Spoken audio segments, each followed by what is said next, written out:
Okay, welcome to the Sumer Sports Show. I believe we're at episode 118 of this show. We just yesterday saw Sean and Tage do episode 8 of their show, Stats and Schemes.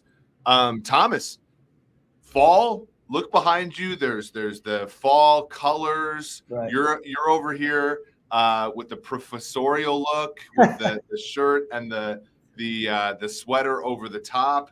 It does feel like it's time to start thinking about we in a weird way, right? Week 8.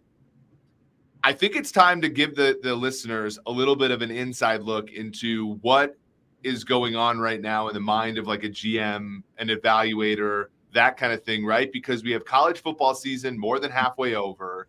All the evaluations that are happening in real time. We're watching Caleb Williams play and struggle a little bit. We're watching Drake May. I know you have some ties to UNC, and we're obviously geographically close. Michigan has their thing with Jim Harbaugh going on right now. And I kind of wanted to give, because one of the things that I love about this show is you're kind of giving an inside look into, the world of football that no one gets to see. Right now, as a GM and an evaluator, what is your process as far as preparing for the upcoming year's draft? Like, where are you in that evaluation process? How much do things change? Yeah. Well, look, I mean, things are always changing, right? We know that. Just like things are changing for 32 teams, everyone has a different, approach to what they're doing. Some, similar, some not. It's the same way with evaluating at this time for a general manager, having a discussion about our teams out there truly honing in on the quarterbacks, for instance, right? How many general managers are out there from NFL teams taking physical visits to the teams? Are they going into UNC? Yes, of course. Are they going to USC? Yes. Are they going out to Oregon? I mean, of course. But the interesting thing is certain teams' general managers, for everyone to know this, are out on the road and still performing like a scout would, because at the core, that's what they are. And there are other general managers that won't move away from their building. So interestingly enough, when I was with Mike Smith, I was out on the road a lot. When I was with Dan Quinn, Dan wanted me around the building a lot. Again, Dan wasn't my boss per se. We were each other's, equals. But when a head coach wants you there, and that's where his comfort is, and he wants to have discussions, you put that aside, your travels a little bit. That said, you will go out if you are down and out and you need a quarterback or you need a big-time DN. You will be out on the road. Remember, everyone right now, 3/4 of the way through their scouting in the college season now, right? So all the personnel departments have been beating the bushes like crazy, and they're getting close. They're getting a little long in it all, right? And they're looking forward to getting to the other side of early November and starting to put all of the reports together. A very, very busy time and a stressful time for the personnel departments. They are reporting back to the general managers of who they've seen, keeping them updated and letting them know, along with the personnel directors and the AGMs, you need to go see this guy or these guys before the end of the season. And GM, you can do all your work on video another time, but here are 5 visits you need to make to watch these guys physically. That's a big thing. Yeah, there's a really good nugget in there that you just had, which is to say the scouts kind of on the lower ends, right? Like the regional guys and the area scouts, like they're almost done with their work for the year, right? Because by the time it gets to you, it's got to be, cross-referenced and, you're not going out there hunting for diamonds in the rough. Now, there have been people in the past. I mean, you were talking about Ted Thompson, the former GM, the late great GM of the Green Bay Packers. He did a lot of that stuff. He wanted his boots on the ground, so to speak. But from your perspective, you probably a guy's got to go through a few different filters in order to get to your situation. We saw last week, I think it was Ryan Poles, Kwesi Adofo-Mensah, a few other GMs were at Notre Dame to watch USC Notre Dame for Caleb Williams. When you're an evaluator, what kind of additional information do you get when you're able to see him in person? Because, I think that the average person is like, I don't know necessarily if I see anything different on TV, but there's clearly a reason when you see a guy in person. things that you can, kind of pick up on, especially if it's somebody who's a cornerstone player of your franchise, to your point, of a quarterback, defensive end, left tackle, wide receiver kind of guy who's going to be a pillar of your franchise. Look, remember, for years and years and years, we would do all of our work at the college when we went to visit, right? As a personnel guy, as a scout, as a personnel director, and even as a general manager. We didn't have the same technological access to video like we do now, right? Many people already watch the video before they even get in and make their physical visit to practice and or games. That's not just the general managers.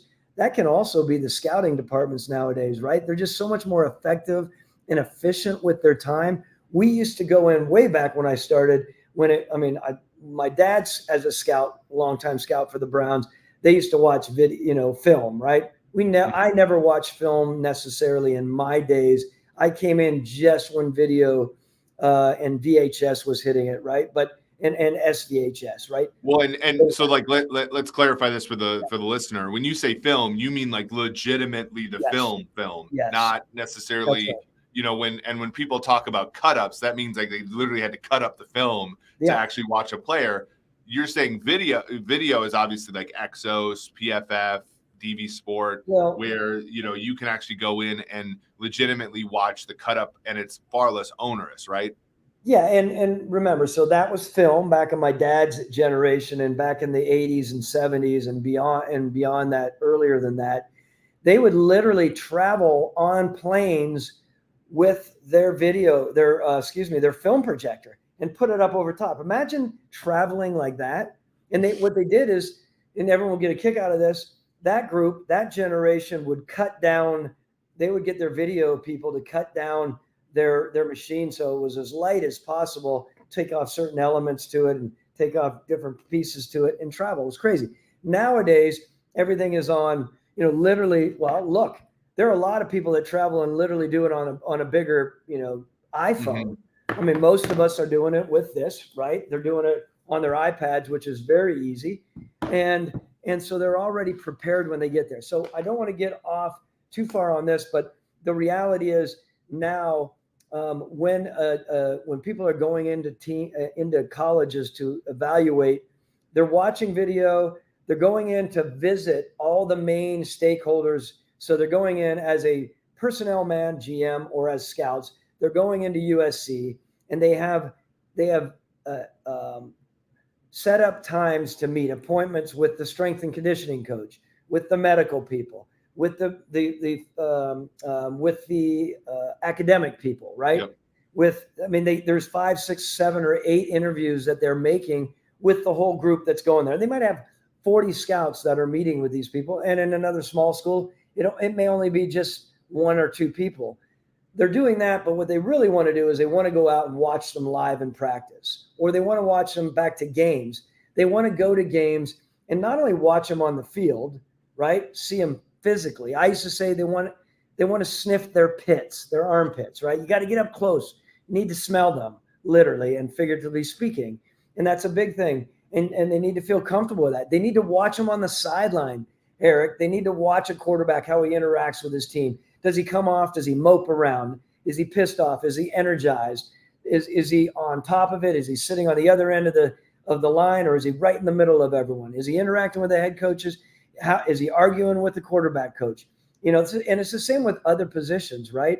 Really watching what's going on. Some scouts will even take their seat away from being upstairs in the press box and try to buy seats down near the railing, right? As close as they can, to really see how these guys are interacting. So there's a lot going on that way, little nuances and nuances that can be taken and discussed when you get back to share in your reports or share with your head coaches and general managers. Well, and there's so much that is associated with that. Like how much of the eval ends up being that now with all of the efficiencies that we've created in player evaluation, right? So like a company like PFF can tell you, like I remember there was a really funny PFF story. I think it's actually in Matthew Coller's book now, where ultimately like PFF was the first group to start charting special teams participation. So you'd be at the combine and be like, hey, can you play punt gunner And the guy's like, oh, I did that in college. And then the guy's like,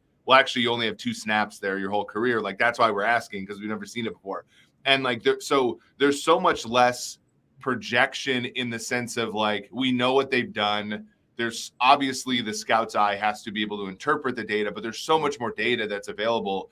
And so how much is of a percentage, say you're going to use, say, a top 10 pick on a player, which you did a couple times in your career, Julio Jones and Matt Ryan, 2 guys who are probably, if not Hall of Famers, going to be close.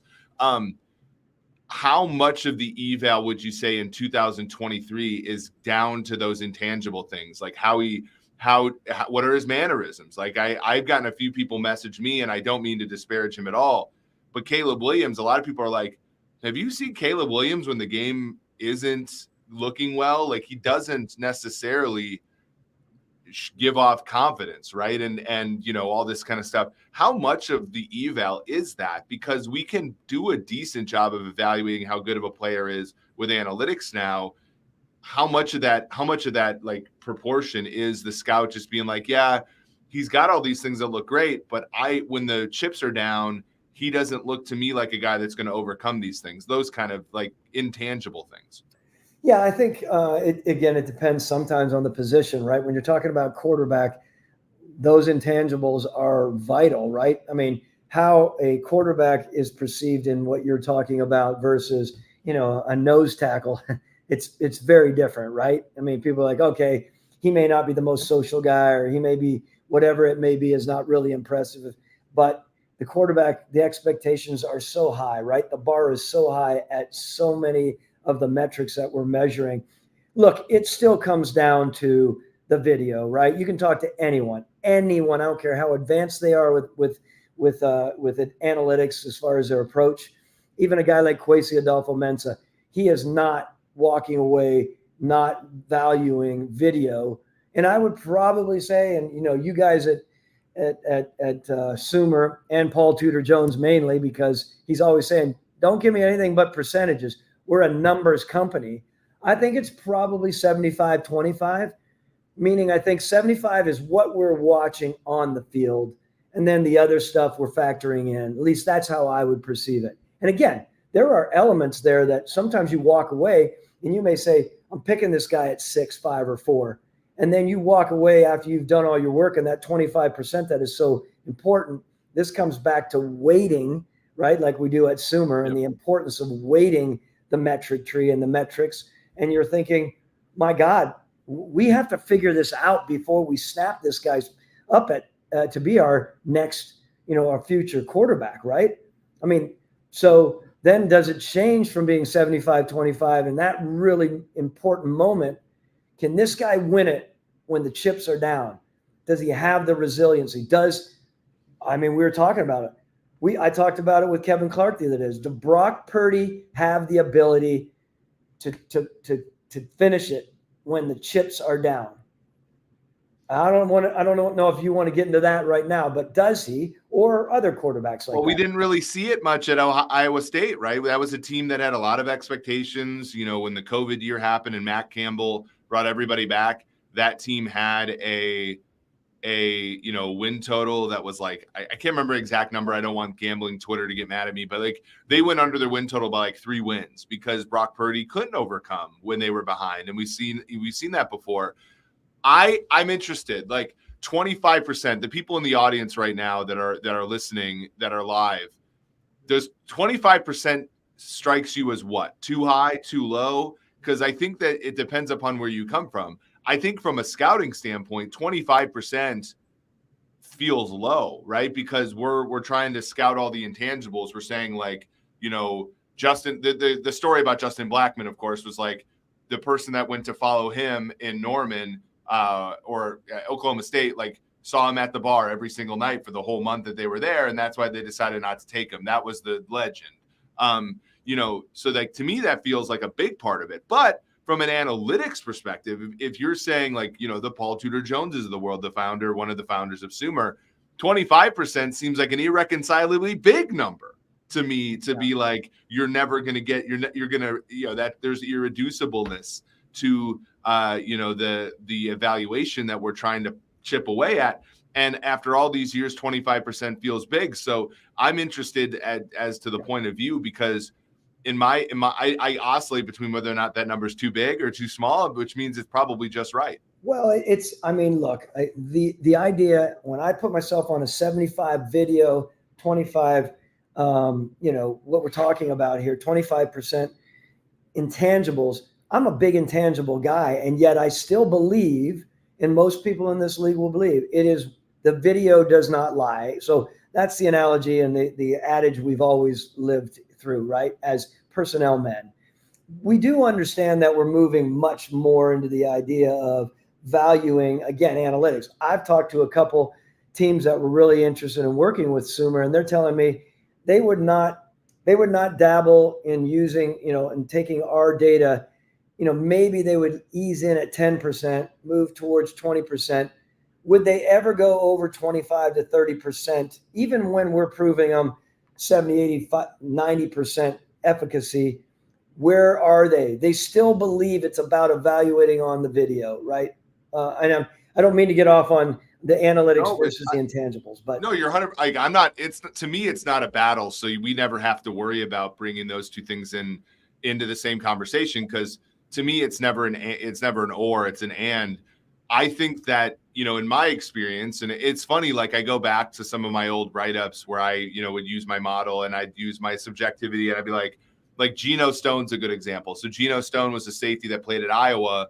My numbers really liked him. I would write up, like, I think he's the better safety prospect in this draft. He goes in the 7th round to Baltimore's cut a few times, but now he's a starter and getting interceptions. And I'm thinking to myself, did I get this right or did I get it wrong? Well, I clearly got it wrong because no one else believed in him enough to pick him higher than 7th. But at the same time, there was something there. And so, like, I'm of the belief, and maybe this is a little sacrilegious coming from my point of view, but I like when I see Kwesi hire a guy like Ryan Grigson, right? You can take the people out of it. But like when I see a numbers guy hire a scout GM type to be his, VP of football, his VP of player eval, for lack of a better term. Like, I understand that, right? Like, I need, running by the results of an algorithm by somebody who has put an eyeball on these players, to me seems like good process. The question is like, how much, like, if I'm like, let's say my confidence interval for a player is the lower end is like starter and the higher end is Hall of Fame. Mm-hmm. And I go to you and I say, my model really likes this player. I think you should take him at 15. How much, I think the good question is how much of a fuck no from Thomas Dimitroff is worthy to move you down one rung on the whole thing? Like, to me, it's about levels. Like, what, like, have you ever looked at the results, or have you ever looked at a scout, for example, who is very, very, confident about a player, and like, for whatever reason, your spidey sense when you watched him was completely different? How much, like, what does that look like in sort of a decision-making process? Yeah, I mean, we've had conversations, like unbelievable amount of conversations on that level, right? Where, someone might write them up really, really well, a player up really well, because everything seemed to fold into being successful for us, moves around well in the field, athletics, speed, makes big time plays. And yet, again, back to the intangible side, or something that I have dealt with before, and I've seen, a corner like this who has all those skills, but intangible wise, doesn't have the confidence to go up for a ball and make plays on the ball skill related, right? And there's no question that plays into it, especially after you've had 30 years or 30 years evaluating, 28 in the league and 30 in other leagues. You have a lot to base your decisions on. I guess we could go round and round on this. I do want to say on this, though, you have certain people within your building as scouts who have more of a sound understanding of combining the ability along with the, what you're talking about, the intangibles. You have others that are just blinded strictly by the skills.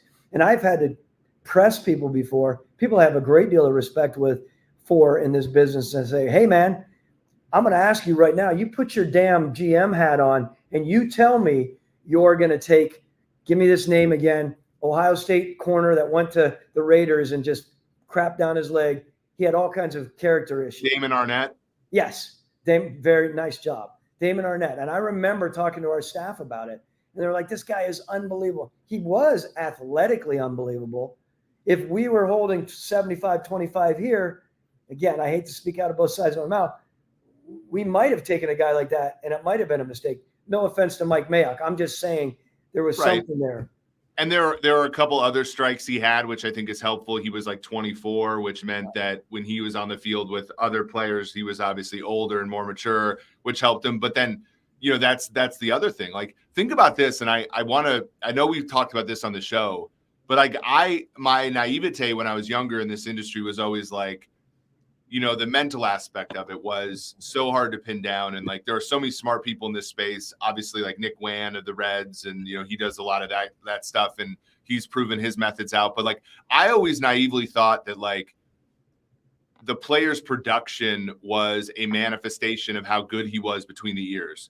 And we always think about that. And it's actually like not necessarily true. Like we see it in our business where you have tremendous individual contributors, great data scientists that may or may not be great VPs of data science, or great assistant coaches who may not be great head coaches, or great scouts who may never be great general managers. And like that's and it's funny because as you sit there as like and I'm not trying to talk badly, but like you've been the most successful Bill Belichick disciple, for lack of a better term, and like there are skills that are different than being a scout that have put you in the position that you're in now, right? And when I think about NFL players, a lot of times these players are so talented that the mental part of football doesn't actually factor in. As somebody who was myself 6'4", 200-pound wide receiver in high school, like I was just bigger than everybody else, right? So like I didn't like self-doubt didn't necessarily creep in until everybody else has the same ability. And then you got it. So like the projection part of that is huge. And, I think about like, to your point about, just knowing like some people can just spot a student who's maybe a B student, but might be an A+ researcher, but there's no way of evaluating that. Scouts may be able to say like, oh, here's a player who has not put it together yet. Daniil Hunter, who has not put it together yet in college, but has the physical ability to be a great pass rusher in the NFL. And like there is just a knack for that. I think like that paired with analytics could really be a force as far as player eval in the future.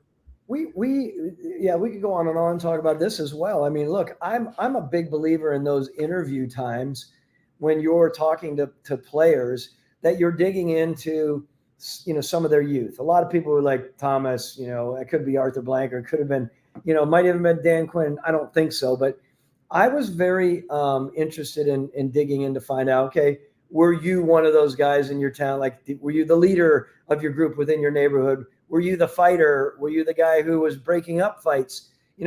I think you can glean a lot through, of course, dealing with, really digging into the personalities. So I don't want to push away from it because it was really, really important. We did a lot of that in New England.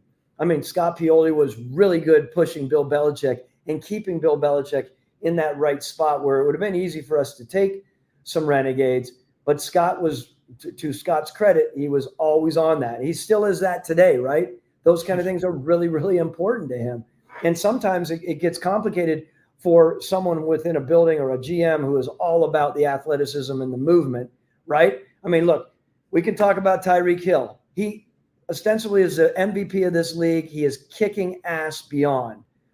But there were certain teams out there would never would even thought about it because it wasn't good for the organization.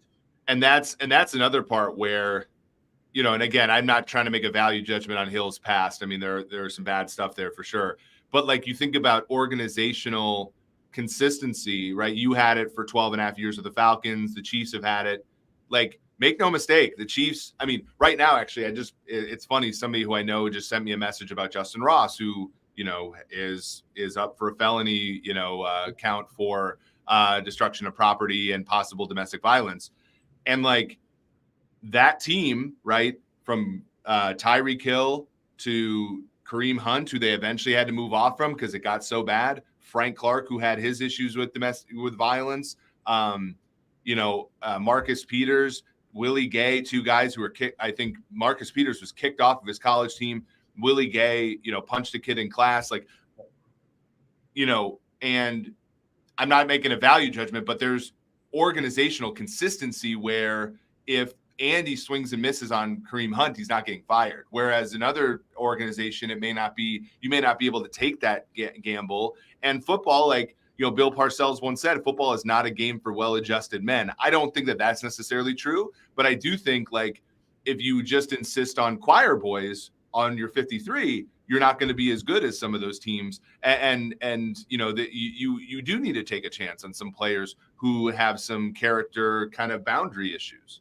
Well, I mean, this comes back to the coaching staff too, right? So as a general manager, you need to know what you're dealing with, right? Just like we need to know as general managers who your strong scouts are, who scout. They all scout, by the way, everyone. They all scout every position.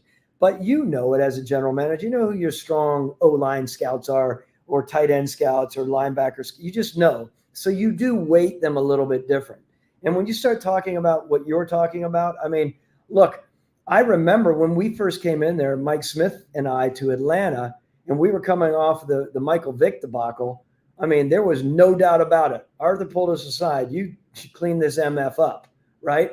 And so we focused on that. However, there got to a point where, like Bill Belichick was able to do, every once in a while you would bring in a wayward soul, as long as you didn't have 20 wayward souls. If you had 1, 2, or 3, and you had a really strong foundation of dudes that were going to keep those guys in check, then you could go ahead of it. I remember sitting with Arthur Blank and Rich McKay and Mike Smith. I might have been 4 years in. It was somewhat tongue in cheek, but he said, I was talking to my daughter last night, and his daughter might have been 14, and she said to him, Dad, we need more thugs on this team. And I remember thinking, wow, okay, we need more thugs on Atlanta now. And it's again tongue in cheek, but the reality is the perception in our league was, in our city at one time, was we're coming off of that, but did we have enough grittiness, toughness, take the shot to the knees and nuts and step back up and deliver the return blow? That's a big thing in this league. Right. Former Chiefs head coach Herman Edwards, who obviously has had his success in the NFL, once said, my team, you get 2 my guys, right? Dale Carter's my guy, right? Supremely talented, but kind of would obviously get in trouble, was suspended a bunch, but could cover his ass, was a great cover corner, right? And in a league where, I mean, even Myles Garrett's the most valuable defensive player in the NFL right now. And he's got a streak to him, right? He almost killed Mason Rudolph on the field once. This is a very messy league with messy men, right? That's the whole point of it. And that's what makes the job of evaluation so hard. And I will say this as somebody who, many people consider me a leader in this space. I've made almost every mistake I've made in player evaluation was that part, was the metrics look good, but you have not evaluated the person. And so this is why I come to the altar here. And I'm I want to get to know this stuff, because it certainly has been the gap between myself and truly understanding, I think, evaluation at the level I should be. The last thing I want to ask you, because I know we're going to wrap up here quickly. How often in the course of a fall does the evolution of that current draft class change the way that you operate?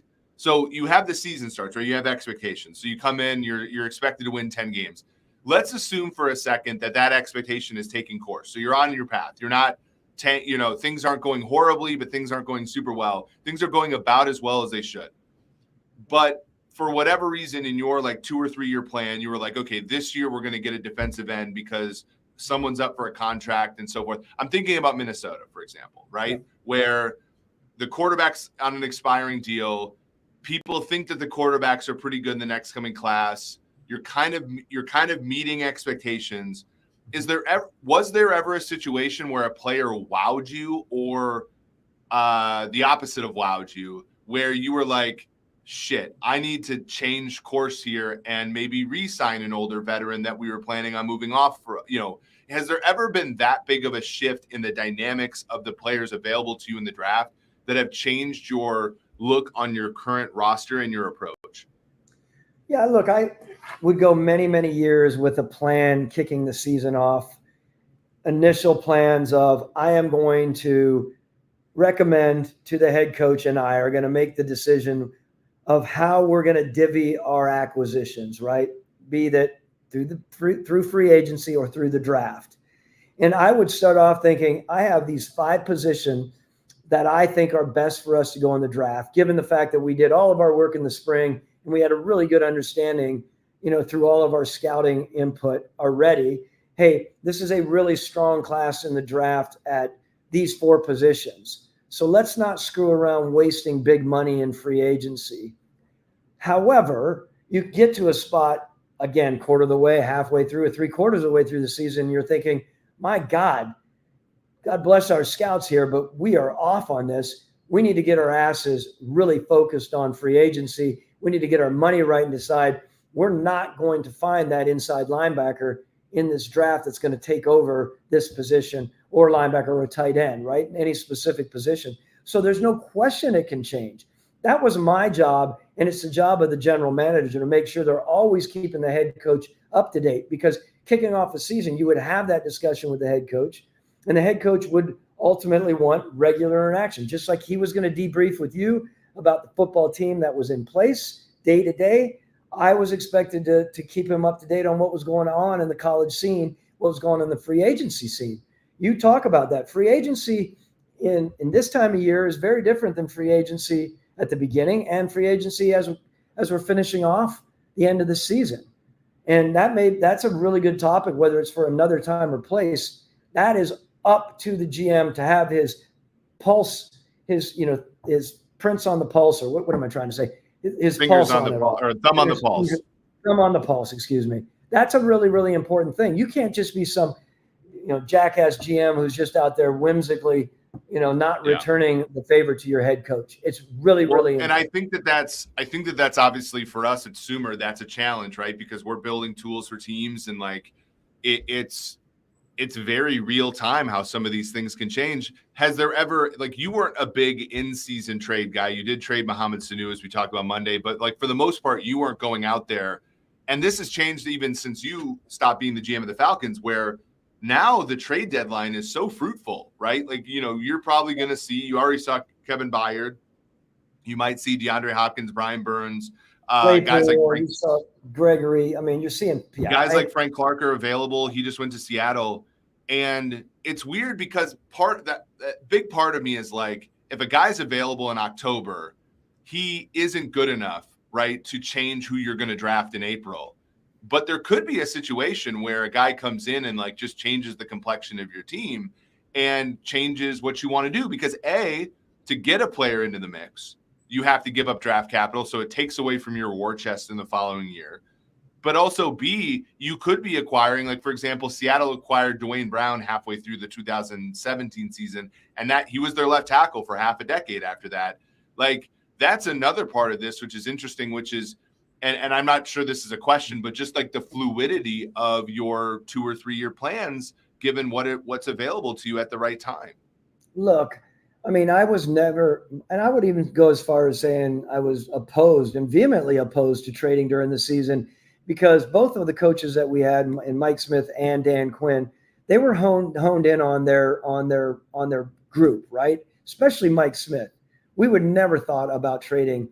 And look, the reality in the NFL is, if you decide you want to trade someone midseason, either it's a real financial issue or there is a real issue with dedication, character issues, whatever it is, right? That's what's going to make us think, let's move this guy. It's just not worth it. It's not worth it now, or we're not going to be able to parlay this into a contract next year. Let's see who's out there and who's interested.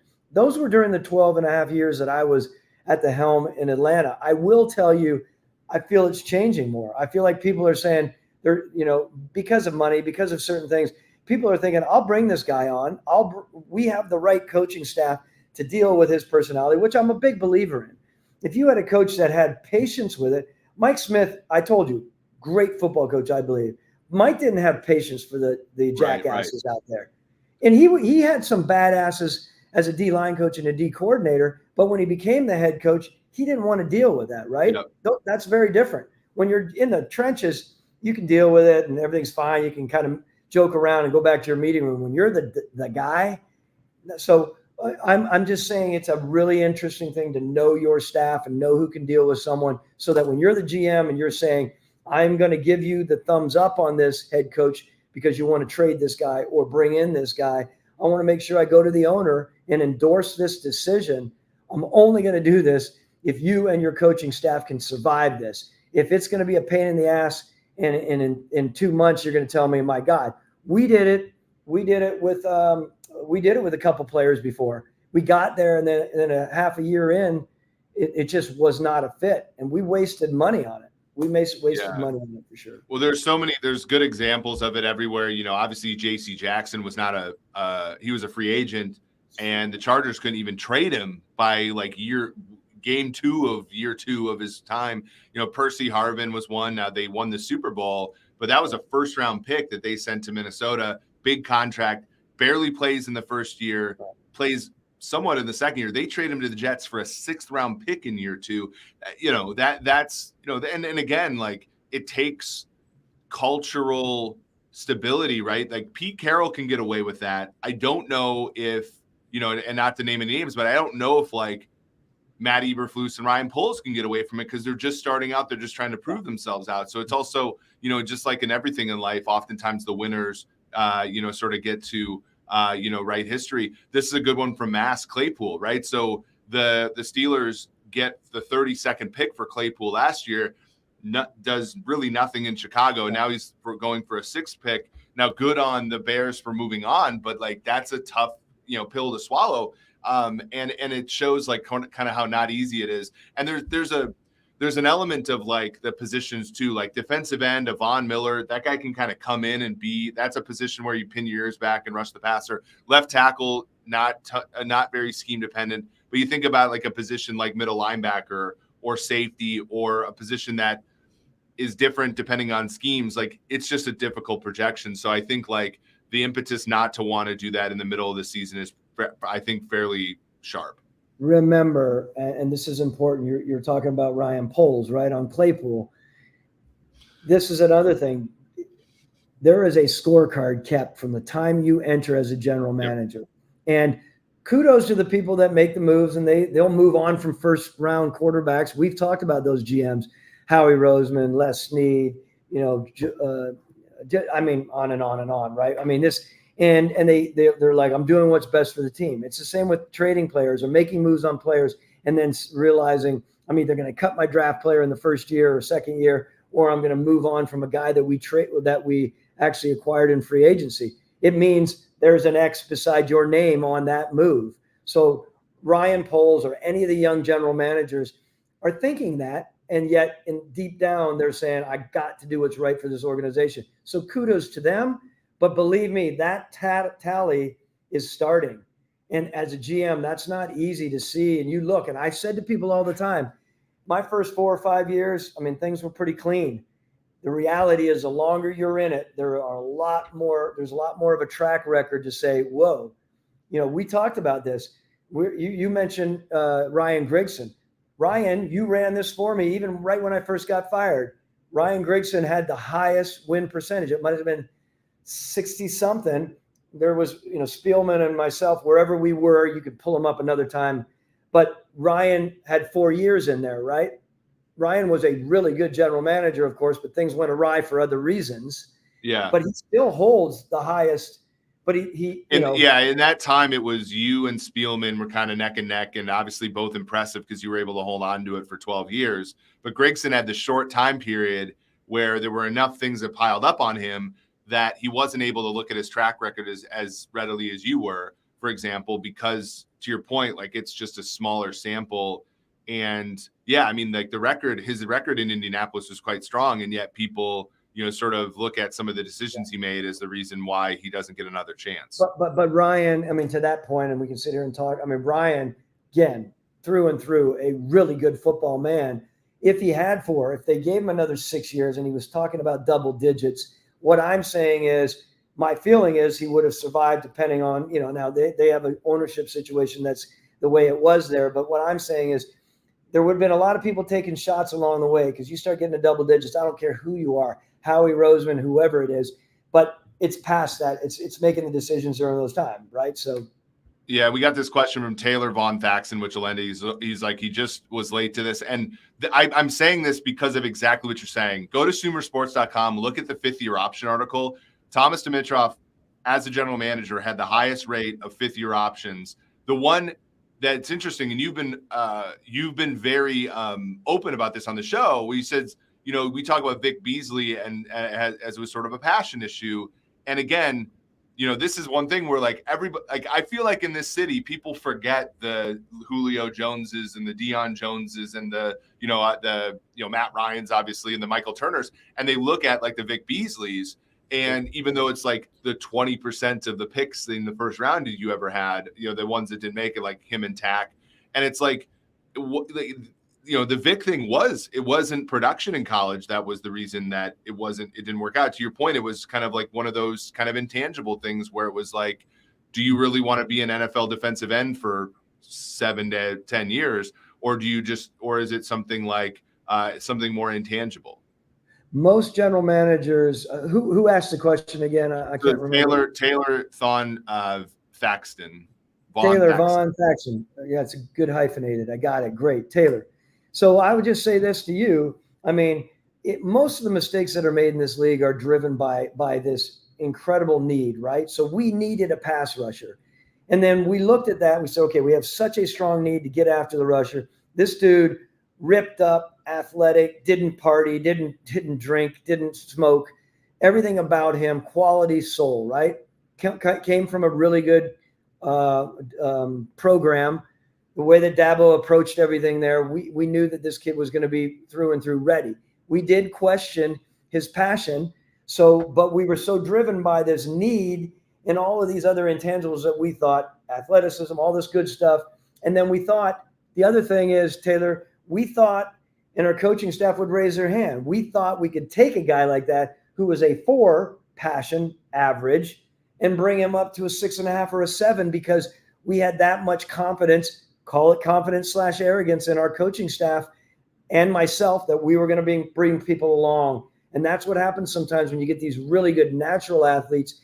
People project with need, project with athleticism, and then all of a sudden you're in a tough spot. He leads the league in sacks in the year of the Super Bowl, comes back and has very little passion and stops playing in the league. It was a mistake in the end.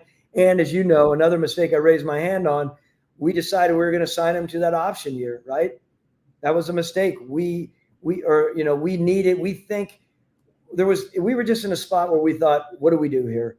Go with him or not? If he signs somewhere else and he gets another 15 sacks, I'm a horse's ass and we've done the wrong thing. It's a really weird situation. I don't want to get in on that topic until the next show, but but what you just said, and you caught yourself because you know that A, people think this way, and B, it's probably not right. But it's so funny. So for A, be easier on yourself. He led the league in sacks, so he wasn't a complete failure. And at the same time, to your point, it's just there are oftentimes players who struggle with passion who are pretty good. Bryant McKinney, famously, great growing up in Minnesota, could not care less about football. But there aren't that many 6'8", 370-pound men who didn't give up a sack in the ACC in the college. So you take a chance on the guy, and the guy had a pretty good career. And you know what motivated Bryant McKinney? When Mike Tice got fired, he played his ass off for 8 games, knowing the next coach is going to give a shit about whether or not I'm good, and then the money, right? So some players you can use those levers to motivate them, and some you can't. And it's not a stupid decision to go after players who are grading certain ways and you think you can motivate them, because in many cases, for many players, you can motivate them with the levers of money and professionalism and a different lifestyle. So it's not always not every player is going to love football as much as we do, right? And some people, because they have talent, can overcome kind of a lack of passion. Sometimes they can't. So this has been great. We were I think the questions in the chat were fantastic. Thomas, you brought a lot of value, I think, to the show. I think people, the folks on Twitter, were very happy with it as well. I just love these topics because obviously I don't think anybody else is going into depth about this. I think when the folks that listen to the show, they watch college football this weekend, I think that hopefully they watch it with a little bit of a different kind of idea of what's going through somebody like Thomas Dimitroff's mind during this, because it is sort of this weird thing where we're constantly hive mind, evaluating these players, when in reality the process is a lot more robust than that. So this has been great, Thomas. Any parting words for the weekend for the folks? No, look, I want to know what your game to watch is this weekend. Are we starting off with Thursday, or where are we going? Where are we focused? Yeah, I'm excited for this weekend of games. I'm excited for to see kind of how some of these teams, how the Cowboys react off of a bye. I'm excited to see can Kansas City keep the win streak against the Denver Broncos alive? Packers Vikings, that's always a great rivalry. So there's going to be a lot of fun this weekend. Your Falcons go on the road to face Tennessee, but they're going to get Will Levis as the quarterback. Their luck continues. So it'll be a fun weekend to see if some of these teams can take advantage of the opportunities in front of them. So thank you all for joining. Hit the like button, hit the subscribe button, go to Apple Podcasts, give us a review. Thomas loves when he gets those in his emails, and so do I. So for Thomas Dimitroff, for Eric Eager, this has been episode 118 of the Sumer Sports Show.